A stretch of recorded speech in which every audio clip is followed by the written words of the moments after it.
அஸ்ஸலாமு அலைக்கும் வரஹ்மத்துல்லாஹி தஆலா வபரகாத்துஹு. இந்த வீடியோவில் பார்க்குற வசனம் அல்பக்கரால 61. இன்னும் மூசாவே, ஒரே விதமான உணவை நாங்கள் சகிக்க மாட்டோம்.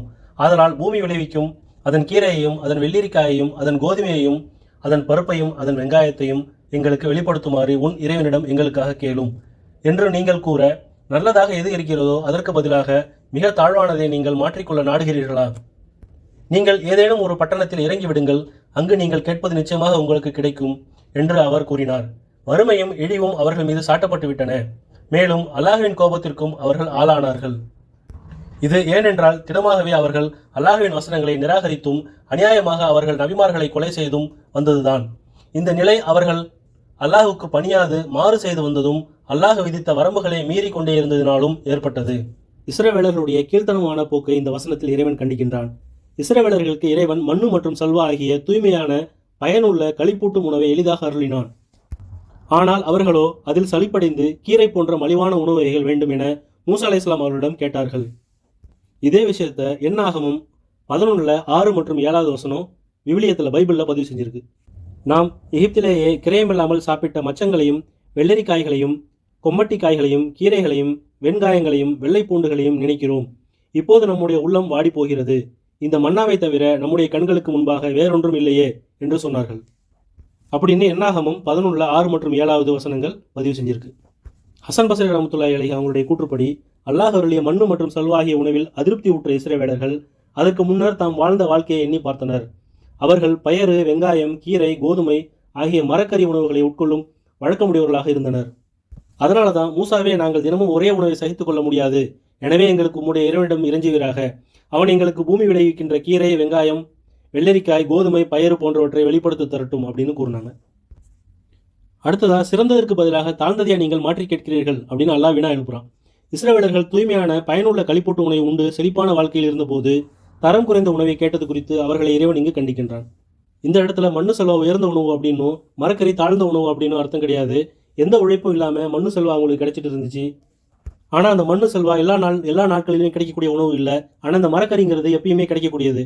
அதனால தான் மண்ணு செல்வா போன்ற உயர்ந்த உணவை விட்டுட்டு தாழ்ந்ததையா நீங்கள் கேட்குறீங்க அப்படின்னு இறைவன் இங்கே குறிப்பிடுறான். சாதாரணமாக கிடைக்கக்கூடியதை நான் இறைவன்கிட்ட வேண்டணும்னு அவசியம் இல்லை. நீங்கள் ஒரு நகருக்கு போங்க, அந்த நகருக்கு போனால் உங்களுக்கு தேவையானதெல்லாம் கிடைக்கும் அப்படின்னு மூசா அலைஹிஸ்ஸலாம் அவங்க சொன்னாங்க. இஸ்ரவேலர்களுடைய இந்த வரம்பு மீறிய செயலால் தான் அவங்களுக்கு இழிவும் வறுமையும் அல்லாஹ் கொடுத்தான். சட்ட ரீதியாகவும் சமூக ரீதியாகவும் அவர்களை இழிவுக்கும் வறுமைக்கும் ஆளாக்கினான். அதனால தான் அவங்க எப்பொழுதுமே இழிவை சந்தித்து கொண்டே இருப்பாங்க. அவர்கள் மீது ஒருவர் அதிகாரம் செலுத்தினா அவர்களை கேவலமாக நடத்துவர், சிறுமைப்படுத்துவர். அத்தோடு அவர்களுக்கு தாழ்வு மனப்பான்மை உடையவர்களாகவும் மனதுக்குள்ளேயே குறுகி போனவர்களாகவும் இருப்பார்கள். இழிவடைந்த நிலையிலேயே தாமே முன் வந்து கப்பம் செலுத்துவார்கள். அதனால தான் பார்த்தீங்கன்னா வரலாறு நெடுக்க பாலஸ்தீனத்திலிருந்து அவங்க அதிக முறை அடித்து துரத்தப்பட்டாங்க. அடுத்ததாக பார்த்தீங்கன்னா அவங்க இறைவசனங்களை மறுத்து கொண்டும் நியாயமே இல்லாமல் நபிமார்களை கொலை செய்து கொண்டு இருந்தாங்க. அதனால தான் அல்லாஹ் அவங்களுக்கு இழிவையும் வறுமையும் வெறுப்பையும் வழங்கினான். இதற்கு காரணம் என்னன்னா, அவங்க உண்மையை பின்பற்றாமல் இருமாப்பு கொண்டதும் அல்லாஹுடைய வசனங்களை ஏற்க மறுத்ததும் மார்க்கத்துடைய தூண்களான இறை தூதர்களையும் அவங்களுடைய தோழர்களையும் இழிவுபடுத்தினதே ஆகும். ஆரம்பத்தில் இறை தூதர்களை குறை கோரி கொண்டிருந்தவங்க இறுதியில் அவங்கள கொல்லவே செய்கின்ற அளவுக்கு மாறிட்டாங்க. அல்லாஹுடைய அத்தாட்சியை மறுத்தது மட்டும் இல்லாமல் நியாயமே இல்லாமல் நபிமார்களையும் கொலை செஞ்சாங்க. இதை விட ஒரு பெரிய இறை மறுப்பு இருக்க முடியுமா என்ன? இந்த விஷயத்த நெகேமியா 9:26 பதிவு செஞ்சிருக்கு. மேலும் மத்தேயு 23:31 பதிவு செஞ்சிருக்கு.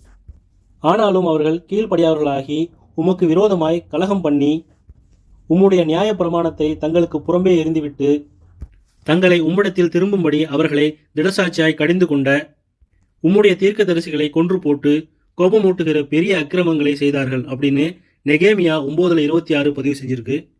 அதே போல, ஆகையால் தீர்க்கதரிசிகளை கொலை செய்தவர்களுக்கு புத்திரராய் இருக்கிறீர்கள் என்று உங்களை குறித்து நீங்களே சாட்சிகளாக இருக்கிறீர்கள் அப்படின்னு மத்தேயுல 23:31 வசனம் சொல்லுது. இதைத்தான் அல்லாஹுடைய தூதர் ஸல்லல்லாஹு அலைஹி வஸல்லம் அவர்கள் தற்பெருமை என்பது ஆணவத்தோடு உண்மையை மறுப்பதும் மக்களை கேவலமாக மதிப்பதுமாகும் அப்படின்னு சொன்னாங்க. இந்த ஹதீஸ் இப்னு மசூத் ரலியல்லாஹு அவங்க அறிவிக்க சஹீஹ் முஸ்லிம்ல 147வது ஹதீஸா பதியப்பட்டிருக்கு. அதாவது உண்மையை எதிர்ப்பதும் மக்களை பற்றி குறை கூறி அவர்களை அவமதிப்பதும் அவர்களை விட தம்மை உயர்வாக கருதுவதுமே தற்பெருமையாகும். அதனால தான் இறைவசனங்களை மறுத்தாங்க, இறை தூதர்களை கொலை செஞ்சாங்க. அதுக்கு பதிலடியாக தான் அல்லாஹ் அவங்களுக்கு தண்டனையை இறக்கினான். இம்மையிலையும் அவங்களை இழிவுபடுத்துகிறான், மறுமையிலையும் இழிவுபடுத்துவான். அல்லாஹ்வின் தூதர் ஸல்லல்லாஹு அலைஹி வஸல்லம் அவர்கள் கூறினார்கள், மறுமை நாளில் கொடிய வேதனைக்குரியோர் மூவர். 1 நபிமார்களை கொன்றவர்கள் அல்லது நபியின் கையால் கொல்லப்பட்டவர். 2வது வழி தவறிய தலைவர், மூன்றாவது உருவப்படம் வரைபவர். இந்த ஹதீஸ் முஸ்னது அஹ்மதுல பதியப்பட்டிருக்கு. அதோடு மட்டுமல்லாமல் இறைவனுக்கு மாறு செஞ்சு வரம்பு மீறி நடந்து கொண்டாங்க அந்த இஸ்ரவேலர்கள். இங்கே மாறு செய்கிறது அல்லது மாறு புரிதல் அப்படிங்கிறது தடை செய்யப்பட்ட செயல்களை செய்வதாகும். வரம்பு மீறுறது அப்படின்னா எந்த அளவுக்கு கட்டளையிடப்பட்டுள்ளதோ அந்த அளவையும் எந்த அளவுக்கு அனுமதிக்கப்பட்டிருக்கோ அந்த அளவையும் மீறி செய்வதை குறிக்கும். மேலும் ஒரு வசனத்தோட இன்ஷா அல்லாஹ் அடுத்த வீடியோவில் சந்திப்போம். அஸ்ஸலாமு அலைக்கும் வரஹ்மத்துல்லாஹி தஆலா வபரகாத்துஹு.